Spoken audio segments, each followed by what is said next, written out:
And so I'm chatting with people, I'm like, I just had this amazing idea. I want to get paid to wear t-shirts for a living. And all of them were like, you're an idiot, to go back to sleep. But I didn't listen to them because I'm stubborn. And so I kind of wake up the next morning, I let the idea marinate overnight. And I'm like, you know what, I'm going to email a couple like businesses that we work with and just say like, hey, what do you think of this idea? And a couple were like, this is all right. My grandfather was like, don't do this. This is like career suicide. But I just couldn't stop thinking about it. And so I had a website built because we were a web design company, so that was easy. I did my first ever photo shoot, which was incredibly awkward. The photos are still on the internet, and they are incredibly awkward. But I basically presented the idea to the world that, hey, pay me to wear a t-shirt for a living. And my hook was, I would promote you on social media. So I'd film a YouTube video, which is very difficult. It's hard for people to do that. Even nowadays, it's still a challenge to create content like that. I'll tweet about you to the people that I don't have on Twitter that follow me yet. I'll put a photo up on Facebook, which wasn't even an account that I had access to. My college roommate had made it, I think, to meet girls. And so, but I knew I could do all this stuff. And I was like, okay, well, how am I going to price this thing, right? I got to make money doing this. I can't just put on a t-shirt every day and dance around.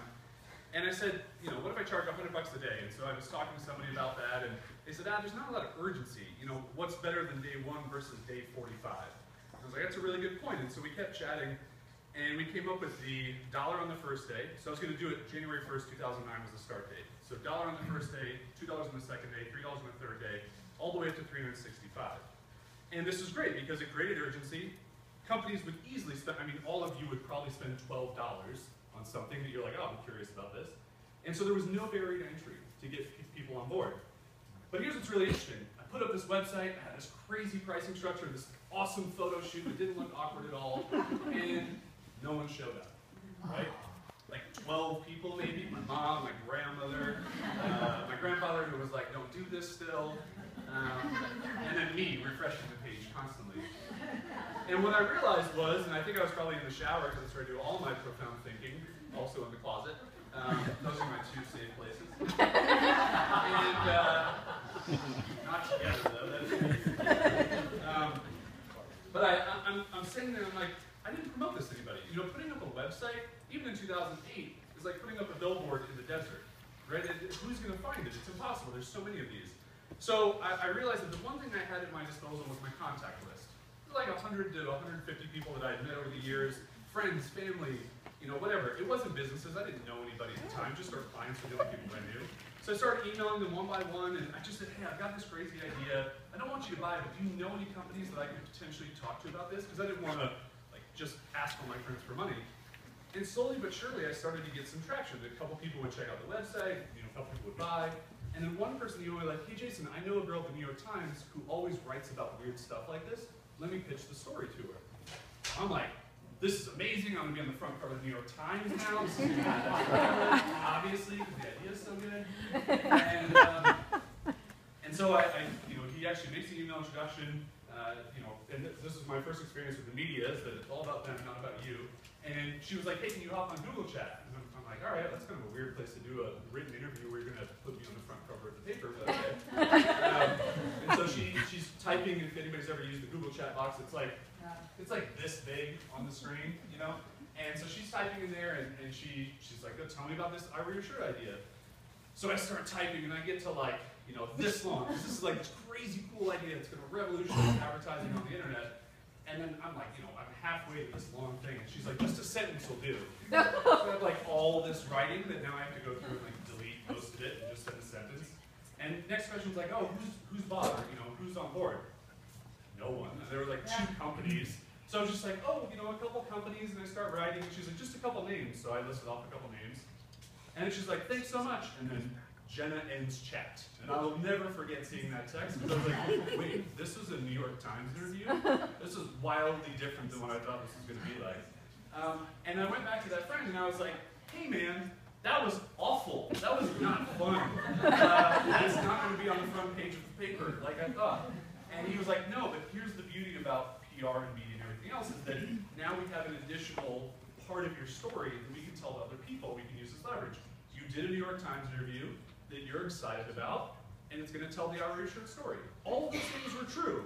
Is it going to be one line in the paper somewhere? Probably, but that doesn't matter. The idea is that I had this piece of content that I could then share. So I went back to people, I put this up on the website, started putting that out on social media, and things really started to kind of take off. So my first day of t-shirt wearing, January 1st, 2009, it's very weird. I had never filmed a YouTube video before. I had no experience doing this stuff.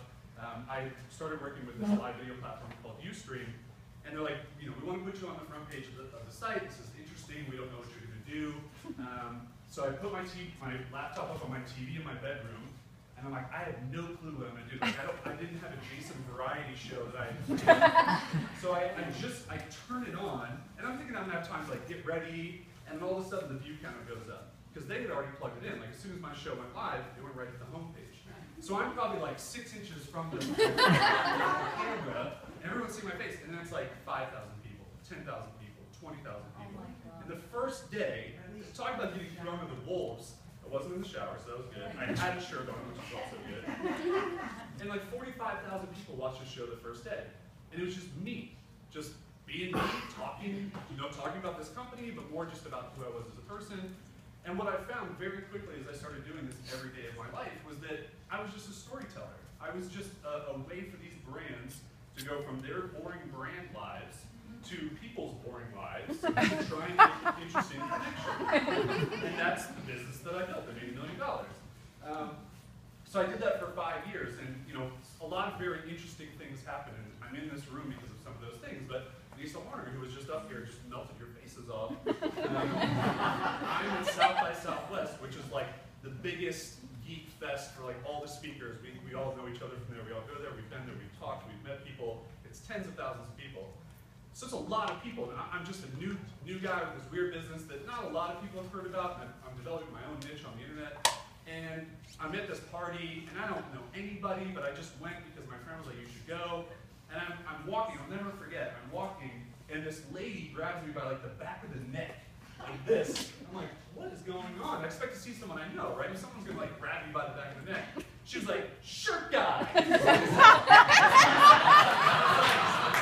was like, oh, shirt crazy lesbian lady.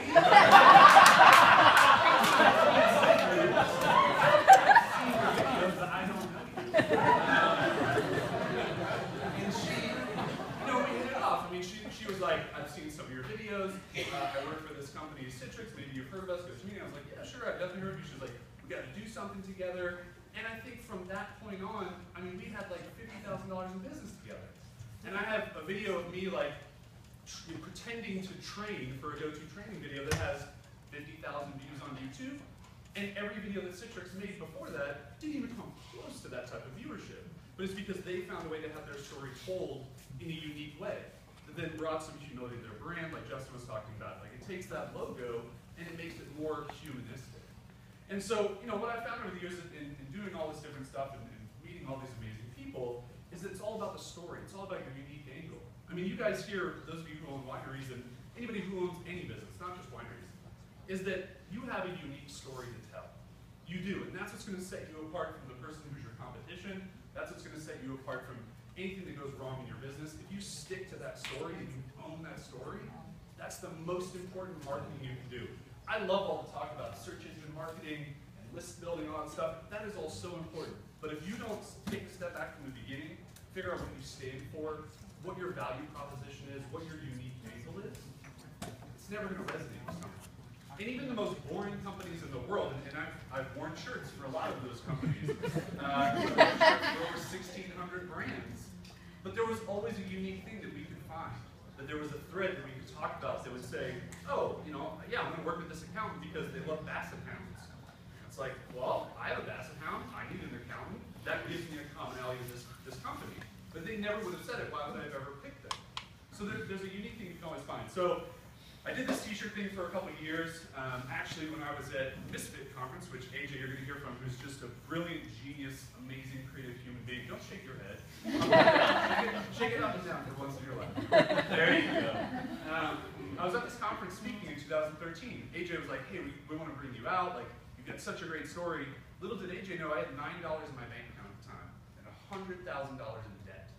Because I was trying to keep this business going.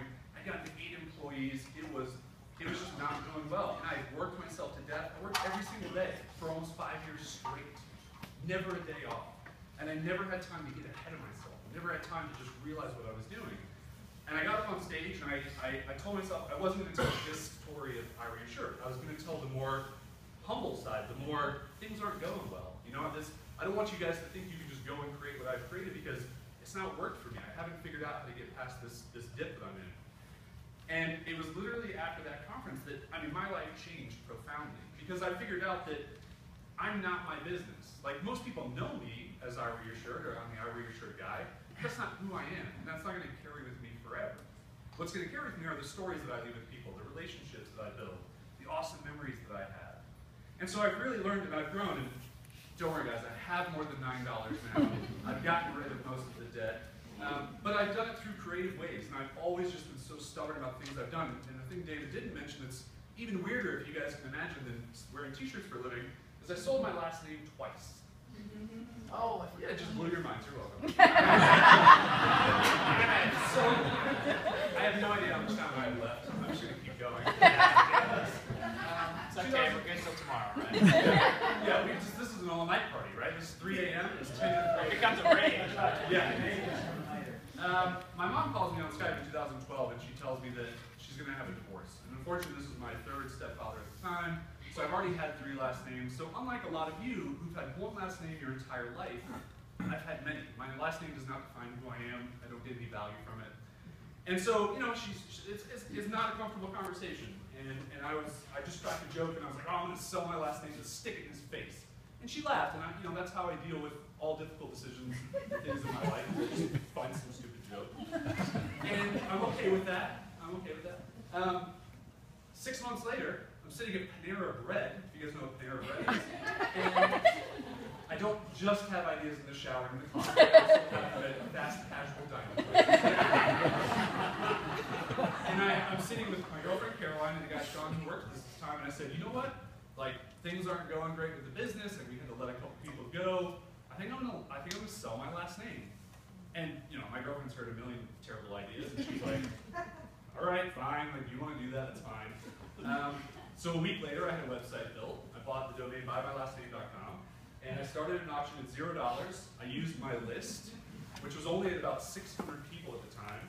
And in 24 hours, the bidding was up over $33,000. Wow. Talk about like this moment where you're just like,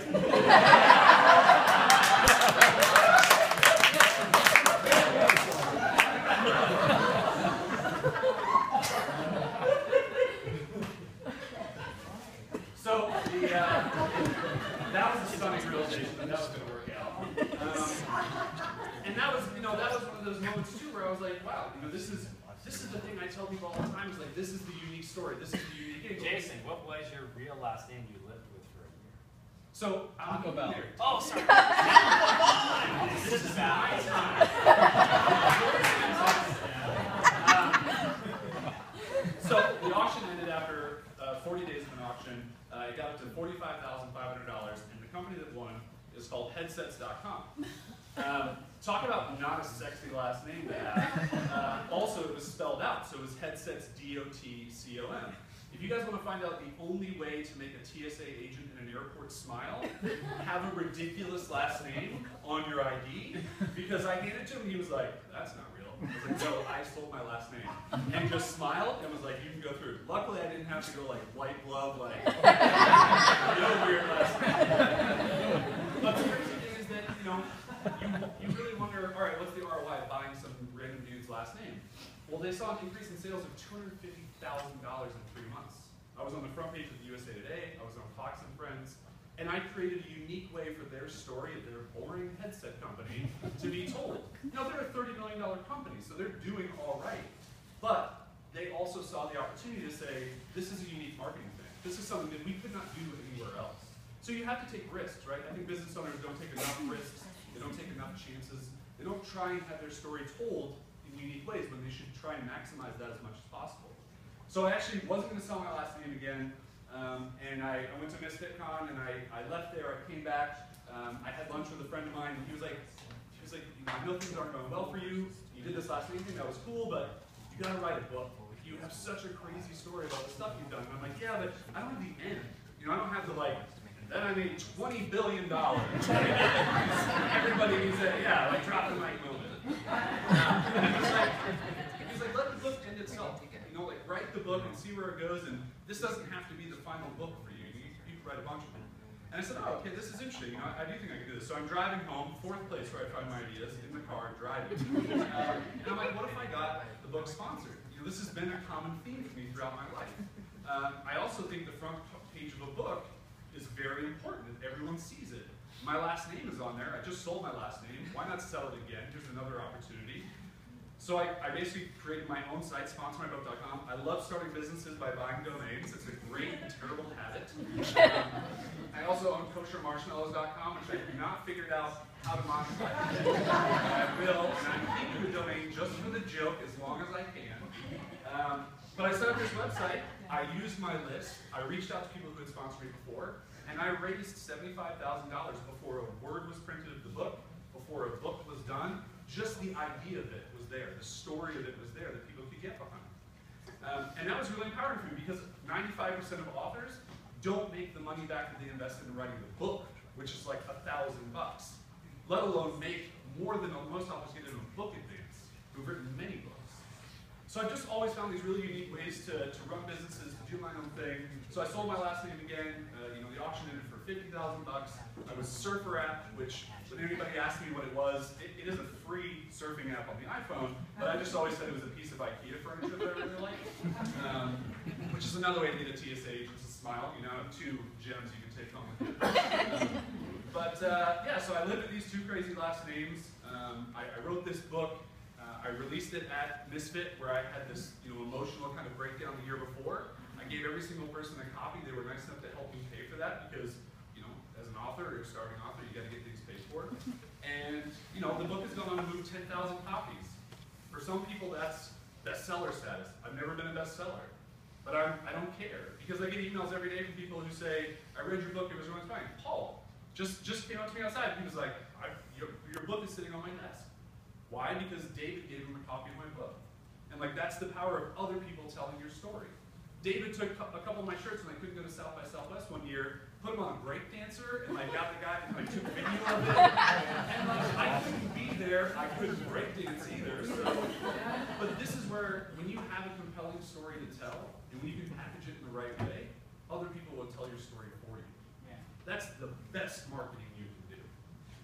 I stand up here and I tell you this story, but only because that's my role right now. Everybody has told my story for me through the media, people talking about it, through all this stuff. That's been the best marketing I've ever done. And I've tried paid PR, I've tried paid search, I've tried paid marketing. I'm not saying don't try those things. Word of mouth will always trump all of that stuff. So if you can bake that into whatever you're doing, that's really important. So I don't know where I'm going to end this, or I'm going to tie it together, but I just want to say that I think it's amazing what Dave is trying to do. I think it's awesome, and it's a story of everything that he is about to bring everybody here, put together a conference, and we're on what? It keeps changing. 20 days, 22 days. We should just, it's like the fish that keeps getting bigger. This is like the conference date. It's like 3 days before, he just called and we all showed up.